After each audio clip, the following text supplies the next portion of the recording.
Bonjour à vous, merci d'écouter aujourd'hui ce que je souhaiterais vous dire à propos de ce que j'ai appelé l'anomalie de la nature, pour reprendre une expression assez blessante du philosophe Aristote.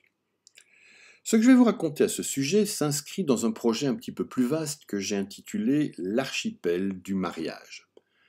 Il n'est peut-être pas inutile que je vous donne un petit mot d'explication à propos de cette expression archipel du mariage.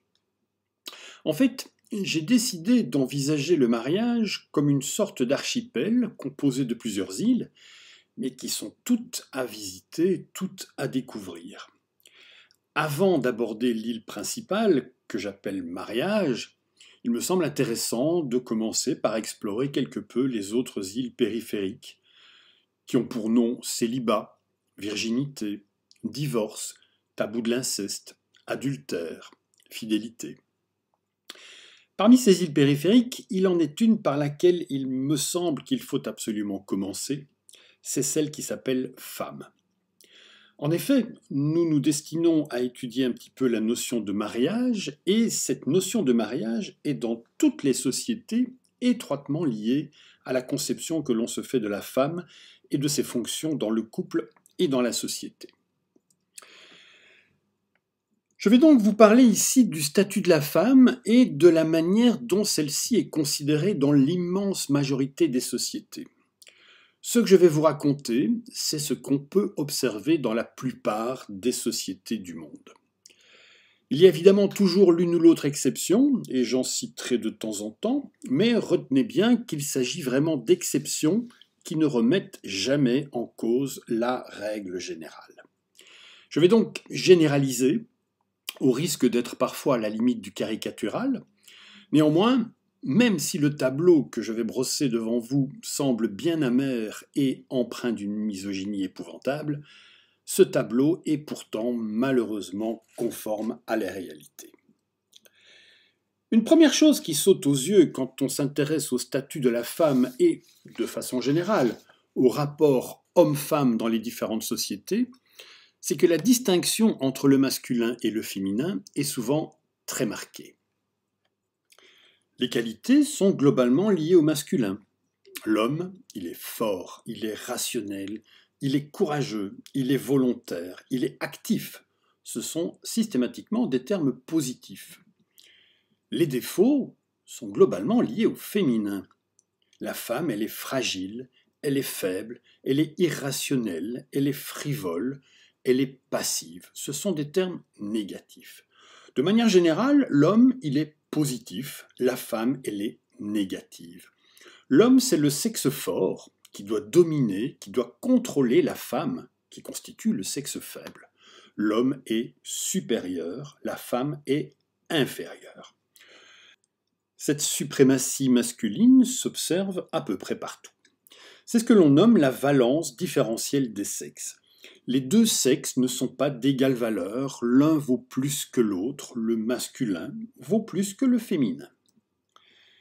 Le philosophe Aristote définit la femme comme étant un homme inachevé, incomplet, imparfait, une véritable anomalie de la nature.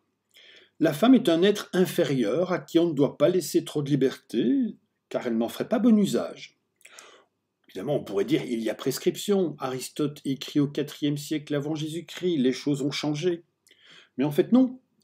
Le christianisme, au Moyen-Âge, va s'emparer de l'œuvre d'Aristote et va s'approprier ses considérations misogynes et rétrogrades, et il se fait que nous vivons toujours, aujourd'hui, avec ces mêmes conceptions.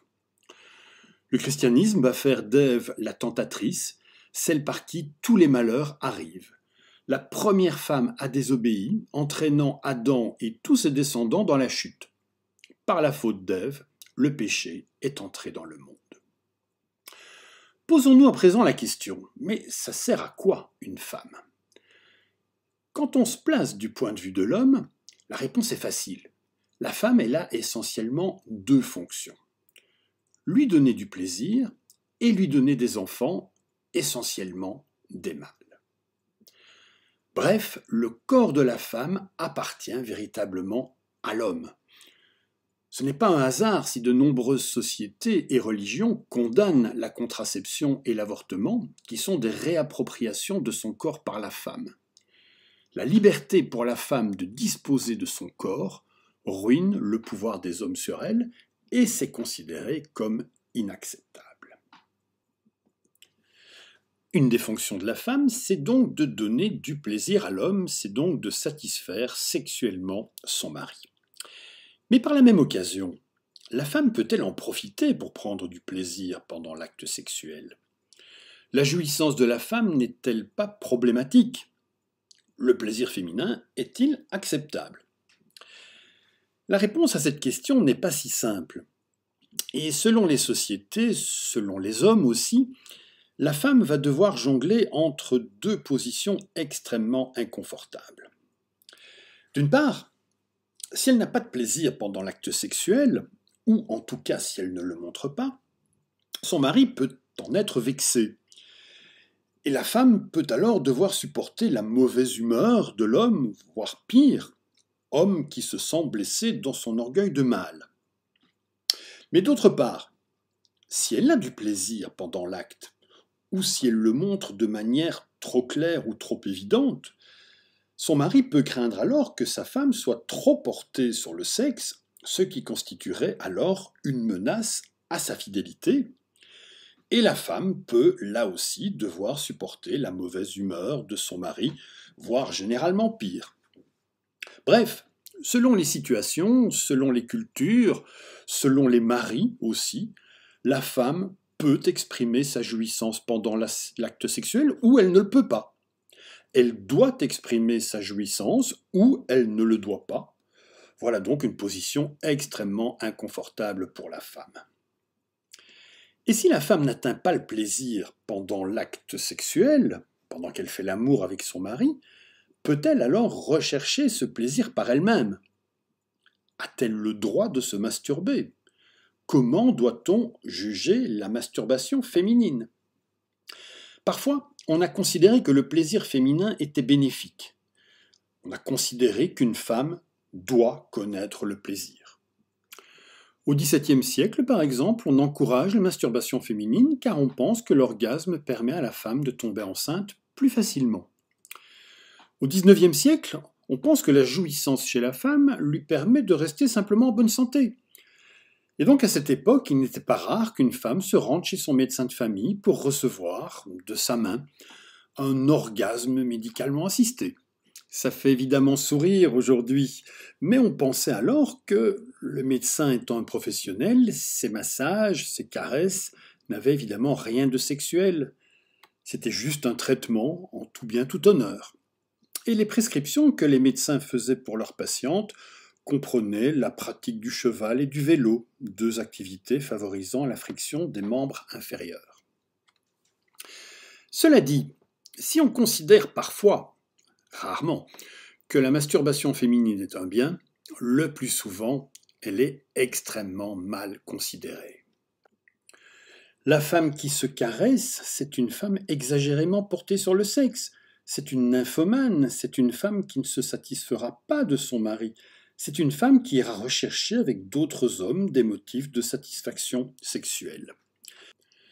Toujours au XIXe siècle, pendant que certains médecins aident les femmes à atteindre l'orgasme, d'autres condamnent fermement la masturbation, qu'ils considèrent comme une pratique honteuse, une souillure manuelle, qui cause chez les femmes non seulement des tentations adultères, mais aussi de grands ravages physiques et intellectuels. On trouve le texte suivant dans un traité écrit par un médecin et paru en 1876. La masturbation féminine se reconnaît par un état général de langueur, de faiblesse, de maigreur, absence de fraîcheur, de beauté, de coloris du teint, du vermillon des lèvres et de la blancheur des dents, qui sont remplacés par une figure pâle, amaigrie, bouffie, flasque, plombée, un cercle bleuâtre autour des yeux, qui sont enfoncés, ternes et sans éclat, un regard triste, languissant, totalement éteint, une toux sèche, une oppression, un essoufflement au moindre exercice. Les personnes qui se livrent à la masturbation deviennent lâches et pusillanimes. Elles perdent tout bon sentiment. Elles sont distraites et le plus souvent incapables d'un travail sérieux. Préférant la solitude, elles fuient la société et se replient sur elles-mêmes. Quelques-unes deviennent hébétées et comme stupides. Enfin, tourmentée par la mélancolie et le désespoir, elle tombe dans une complète apathie. L'hypocondrie, l'imbécilité, la folie paralytique, la démence, le suicide même peuvent provenir d'excès d'onanisme. Vous en conviendrez, ça fait peur. Aujourd'hui, on dit que ça rend sourd, mais à cette époque, on disait que ça rendait laid et stupide. Et ce n'est pas tout. L'Église ajoute que les femmes qui se masturbent ont beaucoup moins de chances de tomber enceintes et que celles qui sont enceintes risquent fort de faire des fausses couches. La masturbation féminine est donc une véritable calamité. Elle rend la femme laide, stupide, infidèle et inféconde. Mais il n'y a pas que dans notre société que la masturbation est considérée comme dangereuse et donc condamnée. Chez les Navarros d'Amérique du Nord, par exemple, lorsqu'un bébé naît anormal, physiquement ou intellectuellement, on attribue ce drame au fait que sa mère s'était probablement masturbée pendant la grossesse. Une des principales fonctions de la femme est donc de donner du plaisir à son mari. Mais c'est un rôle qu'elle ne peut pas remplir quelques jours chaque mois lorsqu'elle est réglée. Les règles sont à peu près partout considérées comme une souillure et la femme réglée est regardée comme un être impur. Cette période est toujours assez inconfortable pour les femmes et on peut remarquer que les règles sont un phénomène qui reste toujours et partout tabou. C'est même tellement tabou, et le mot règle est même parfois si difficile à prononcer, un peu comme si le mot lui-même était sale ou impur, qu'on a imaginé dans les différentes cultures différentes métaphores pour désigner cette période où la femme perd son sang. Un peu comme s'il fallait, grâce à l'humour, dédramatiser les choses. Nous disons parfois qu'une femme a ses périodes, ses ragnagnas, ses coquelicots. On dira aussi que les Anglais ont débarqué, ou encore que Tante Rose est en visite. Les Suédoises parlent de la grotte des Érelles, les Finlandaises des jours des murs framboises. Aux Pays-Bas, c'est le moment des torpilles, alors qu'en Russie, c'est l'armée rouge qui débarque et qu'au Portugal, c'est feu rouge ces jours-là. Personnellement, j'ai une petite préférence pour C'est la saison des fraises ou encore J'ai une scène de crime dans la culotte. Comme on le voit, nos voisins européens, eux aussi, ont beaucoup d'imagination. Non seulement la période où elle est réglée est une période inconfortable pour la femme, mais en plus, il est fréquent qu'on l'accuse alors de toute une série de choses assez invraisemblables. En Inde, par exemple, la femme réglée ne peut pas toucher un bocal de cornichons sous peine de les gâter tous. Dans les îles Marquises, il est interdit aux femmes indisposées de s'asseoir dans des canoës ou sur des chaises, sous peine de les contaminer. Chez nous, au XVe siècle, on disait que les enfants roux étaient le résultat d'une union et d'une fécondation effectuée pendant les règles. La femme réglée posséderait également le pouvoir de faire noircir le sucre, de faire pourrir la viande de cochon. Et même ma vieille maman affirmait très sérieusement qu'il était impossible de réussir une mayonnaise pendant cette période troublée. On l'a bien compris, nombre de croyances incohérentes sont liées aux règles et à leur pouvoir prétendument maléfique.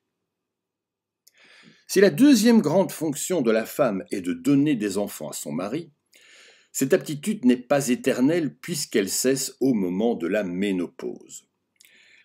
Jusque-là, la femme a possédé un pouvoir immense, le pouvoir d'enfanter. La femme possède le privilège exorbitant d'enfanter. La femme, c'est la fécondité. Alors c'est quelque chose qui n'est pas si évident si on essaie de se mettre un petit peu dans l'esprit de nos ancêtres. Qu'une femme produise quelque chose qui lui soit identique, c'est-à-dire une fille, ça se conçoit. Mais comment une femme peut-elle produire quelque chose de différent, en l'occurrence un garçon? Que d'un poirier, par exemple, découle une poire, ça se conçoit, mais que d'un poirier découle une orange, c'est difficilement concevable. La femme possède ce pouvoir extraordinaire, tandis que l'homme, lui, ne peut rien produire du tout. Alors ce pouvoir extraordinaire aurait pu devenir un atout pour les femmes et leur conférer un rôle élevé dans la société. Mais ça n'a pas été le cas. La femme est considérée généralement comme une matrice, comme un réceptacle pour le sperme. C'est l'homme qui a le pouvoir de mettre l'enfant dans le corps des femmes. C'est l'homme qui est actif. Les femmes, elles sont réduites à une fonction reproductrice, à une fonction passive, à un rôle domestique, finalement. Cela s'accompagne d'un dénigrement permanent. Si la femme n'est pas libre, c'est parce qu'elle ferait mauvais usage de sa liberté. Si la femme n'a pas accès au savoir, c'est qu'elle manque d'intelligence. Si la femme n'exerce aucun pouvoir, c'est qu'elle est frivole et irréfléchie. On retrouve là l'opposition homme supérieur, femme inférieure. Remarquez que nous vivons toujours sous ce modèle homme actif, femme passive. Si vous y réfléchissez un tout petit peu, comment explique-t-on encore aujourd'hui la procréation à un petit enfant? Très souvent, on dit « Papa met une petite graine dans le ventre de maman, la petite graine grandit, et un jour un bébé sort du ventre de maman ». On est donc toujours sous ce même modèle, l'homme actif, femme passive. Comme dans les sociétés traditionnelles, la femme reste finalement un réceptacle pour le sperme. La ménopause va sonner le glas de ce pouvoir qu'a la femme d'enfanter. Dans certains cas, extrêmement rares, la ménopause va être synonyme d'amélioration du statut de la femme. C'est le cas par exemple chez les Piégans du Canada et des États-Unis. Chez eux, la femme ménopausée n'est plus vraiment considérée comme une femme, et donc elle devient en quelque sorte presque un homme, et à ce titre, elle acquiert des droits masculins. Elle peut, comme les hommes, jurer, prendre la parole en public, boire de l'alcool et même uriner debout.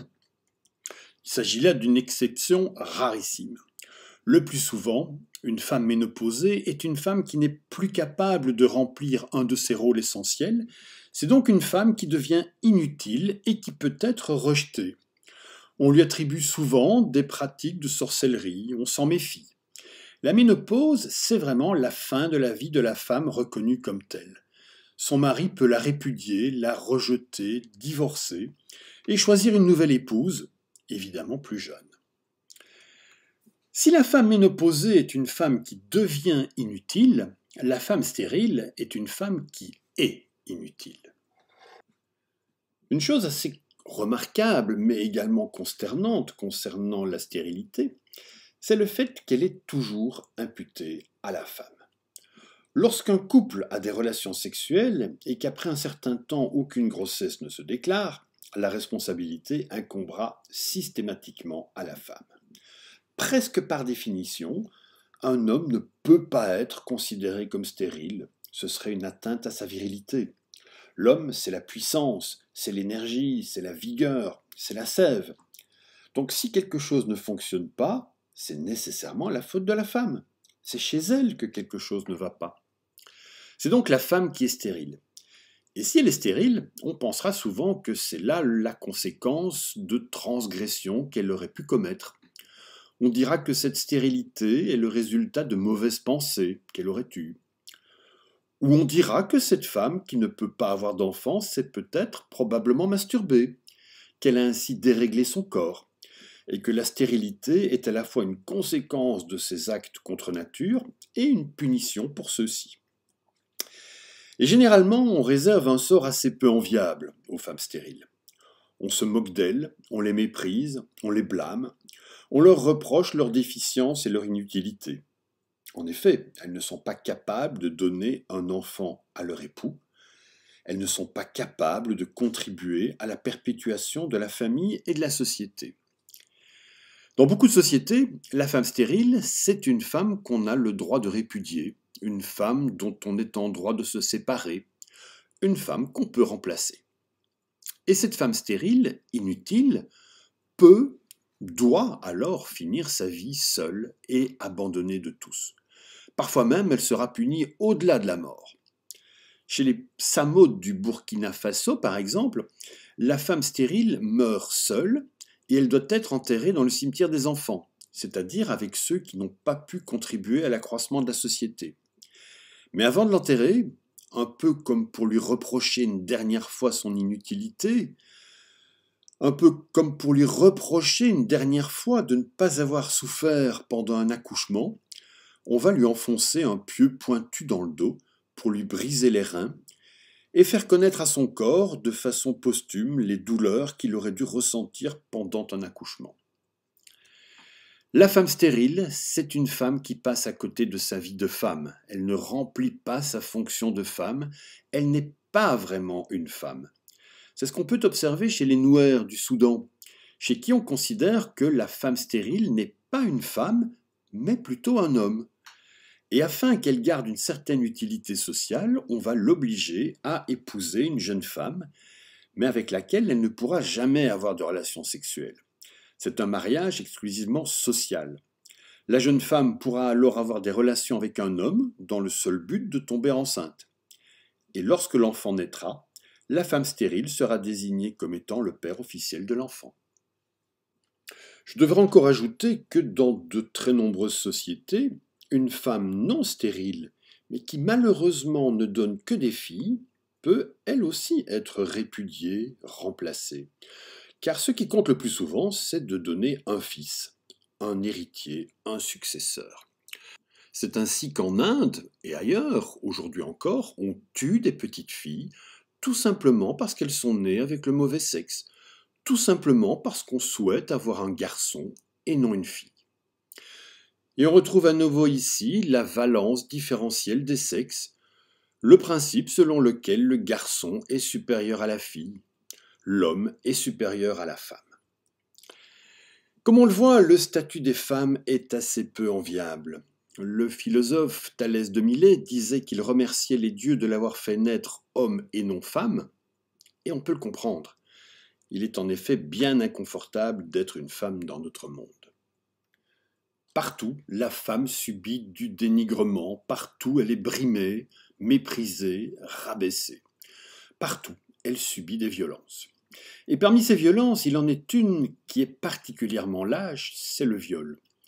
Dans toutes les sociétés, la femme vit avec, dans un petit coin de son esprit, la peur du viol, la peur de devoir subir, contre sa volonté, la violence physique de l'homme.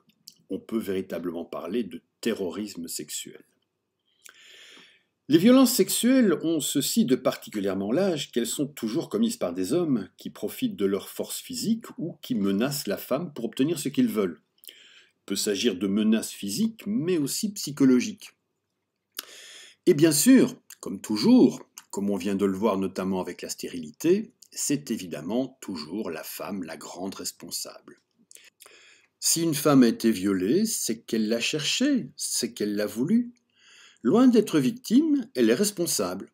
C'est une allumeuse, c'est une tentatrice, comme Ève a tenté Adam. Elle s'est montrée trop désirable, elle a aguiché l'homme, elle a excité l'homme, elle a déchaîné son désir et elle a dû en subir les conséquences. La femme est souvent, trop souvent, considérée, au moins en partie, comme responsable de son viol. Dans de nombreuses sociétés, l'idée est la suivante. Si ma femme a été violée, d'abord, c'est qu'elle l'a peut-être un petit peu cherché, et je ne peux donc plus lui faire confiance. Mais en plus, ça signifie qu'un autre homme a pénétré ma femme, a souillé ma femme, et de façon irrémédiable. Ma femme est donc devenue impure, et il n'est donc plus question pour moi d'avoir des relations sexuelles avec elle. Je vais donc la répudier, la rejeter. On a donc là, pour la femme, une double peine, une double punition. Non seulement elle a subi un viol, avec toutes les conséquences qu'on peut imaginer, mais en plus, elle en est tenue pour responsable et son mari la rejette. On constate aujourd'hui que de plus en plus souvent, le viol est utilisé dans les conflits comme une arme, comme une véritable stratégie de guerre. Les violeurs n'ont évidemment pas besoin de guerre pour détruire leurs victimes, mais il est évident que les conflits, en plus de leur offrir une impunité quasiment totale, augmentent significativement l'ampleur des viols. On qualifie de viol de guerre tous les actes de viol, d'agression sexuelle, de prostitution forcée et d'esclavage sexuel commis dans un contexte de guerre ou de conflit. Il s'agit généralement de viols de masse, collectifs et multiples, accompagnés le plus souvent de brutalité et de coups. Depuis que l'homme fait la guerre, donc depuis toujours, celle-ci semble servir de prétexte aux comportements les plus abjects. Un petit peu comme si le fait de se battre enlevait le mince vernis de civilisation et d'humanité qui recouvre l'homme. À la fin de la Seconde Guerre mondiale, par exemple, lorsque les Alliés occidentaux et l'Armée rouge envahissent le Troisième Reich, le viol des femmes allemandes est à peu près systématique. Plus récemment, en 2014, le mouvement djihadiste Boko Haram, qui prêtera allégeance à l'État islamique, enlève 276 lycéennes nigérianes âgées de 12 à 17 ans qui seront violées et obligées de se marier avec des djihadistes. Et on pourrait multiplier les exemples. Le viol de guerre a généralement pour objectif d'humilier, de punir, d'affaiblir, de terroriser, d'assujettir, de chasser ou de détruire une population. À ce titre, il est parfois planifié par une autorité politique ou militaire et utilisé alors de façon stratégique comme une véritable arme de guerre. Aujourd'hui, le viol est devenu véritablement une tactique de guerre. Les soldats violent pour détruire et pour montrer leur supériorité sur les femmes et sur l'ennemi. On utilise la violence sexuelle pour terroriser une population. Quand un village entier est violé collectivement par des groupes armés et organisés, quand on viole des bébés et des grands-mères, ce n'est pas par plaisir sexuel, c'est pour détruire toute une population physiquement et psychologiquement. Le viol de guerre, c'est une arme bon marché et terriblement efficace. C'est l'arme des vainqueurs, c'est l'arme de la brutalité, l'arme de la lâcheté, c'est l'arme des hommes. Au Congo, aujourd'hui, les groupes armés violent et tirent ensuite dans le vagin des femmes. En Libye, on viole collectivement, les femmes, mais aussi les hommes. Au Soudan, dans le Darfour, des fillettes âgées de seulement 8 ans sont utilisées comme esclaves sexuels. Et on pourrait ici encore multiplier les exemples. Et malgré ça, au sein des instances internationales, le viol de guerre reste encore un sujet tabou qui n'est pas suffisamment considéré, qui n'est pas suffisamment condamné. Or, il faut condamner davantage. Le viol de guerre est un crime de guerre, c'est un crime contre l'humanité. À ce sujet, j'aimerais d'ailleurs profiter de ce cours pour citer un homme que j'admire énormément, c'est le docteur congolais Denis Mukwege, qui consacre toute sa vie à soigner les nombreuses femmes victimes de ces viols de guerre. Denis Mukwege, c'est ce gynécologue que l'on surnomme l'homme qui répare les femmes, gynécologue qui a d'ailleurs obtenu le prix Nobel de la paix en 2018 pour le travail remarquable qu'il réalise dans son hôpital de Panzi, dans l'est du Congo, où il procure aux femmes violées, qui sont psychologiquement et physiquement détruites, une aide médicale, qui consiste généralement en une chirurgie réparatrice, mais aussi une aide psychologique et une aide économique. Avec tout ce que je viens de vous raconter, vous conviendrez sans doute que le statut de la femme est loin d'être enviable. Et pourtant, mon tableau n'est pas exhaustif. J'aurais pu aborder aussi le droit à l'avortement, qui n'est finalement qu'un droit pour la femme à utiliser son corps comme elle le souhaite. Droit à l'avortement qui est loin d'être acquis partout et qui est de plus en plus souvent remis en question. J'aurais pu aborder aussi les injustices sociales et économiques qui frappent les femmes. Le fait, par exemple, qu'à travail égal, elles continuent trop souvent de recevoir un salaire inférieur à celui de l'homme.